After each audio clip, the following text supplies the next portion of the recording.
Hey guys, in this video I'm going to show you 5 ways that you can get more use out of your phone as a professional photographer. So now of course we all use our phone to talk to clients and to send texts and do all that kind of stuff, but I'm going to talk about things that are maybe a little more practical. So number 1 is backing up your photos, right? If you're on location somewhere or you are traveling and you can't immediately get to a computer, being able to back your photos up somewhere is really useful. They used to sell all these hard drives, you plug your card in or whatever and copy, and they cost hundreds of dollars. Now you can just use your phone for that, right? You got space on your phone, you get an adapter, like these are from Apple, so I have an iPhone.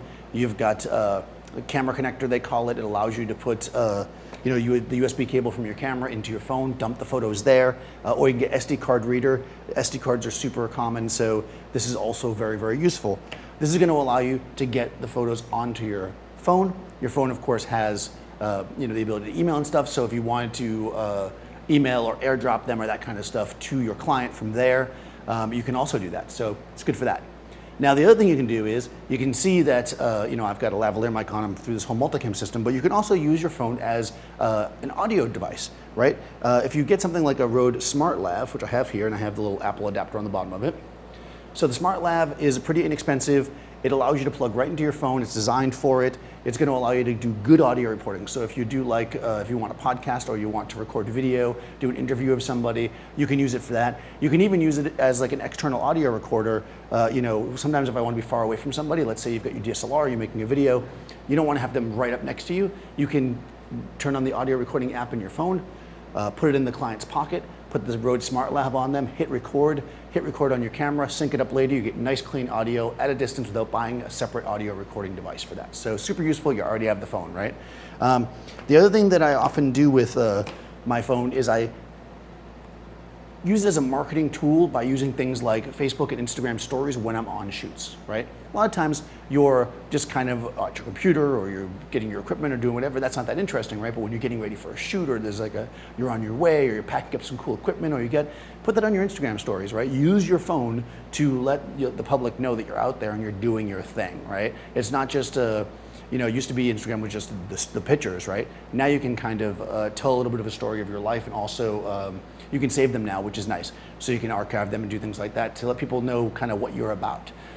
Being a photographer, part of it is being very personal, right? And people knowing a little bit about you and knowing they want to work with you. So Instagram stories, Facebook stories, super useful, and you can do that right from your phone. You don't need anything special to do that. You don't need Premiere to shoot the video. You can just do it right there on your phone. Really easy.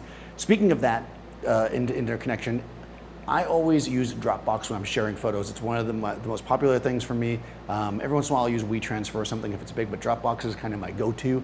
There's DropBox on your phone, right? So from my phone, I can access all these different photos. I can share them to different people. I can actually upload to DropBox. If I did the step I said in number 1 and I put them on my phone, I could actually upload them to DropBox while I'm on location. So using DropBox through your phone is going to be a good way to kind of archive long-term and also share photos with clients.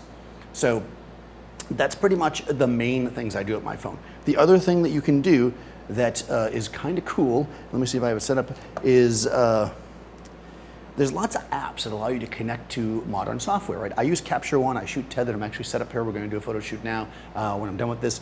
And I've got the Capture One app, which is free. In here I have it set up to my Capture One there.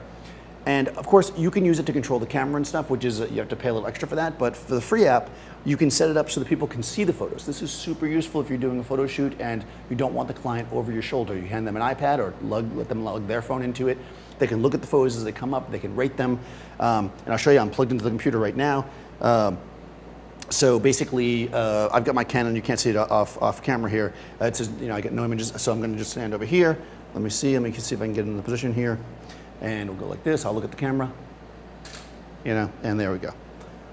Got a photo, super easy, really fun. You can punch in, make sure it's sharp. We can really utilize the power of the phone there, and they can rate it and they can decide which ones they like right there on the spot. They don't have to go over your shoulder and start messing with your computer if you don't want them to do that. So super useful, Capture One Pilot, that's called. A lot of Focus has it as well. So using your phone to connect to your professional apps is going to be, I think, more and more, right?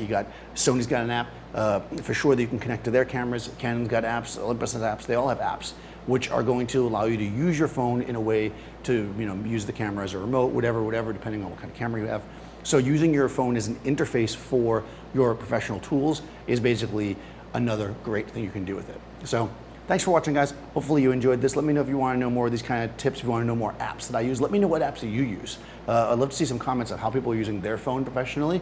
What are you using it for, right? You've got it in your pocket, you might as well use it, right? So what are you using your phone for? Let me know in the comments.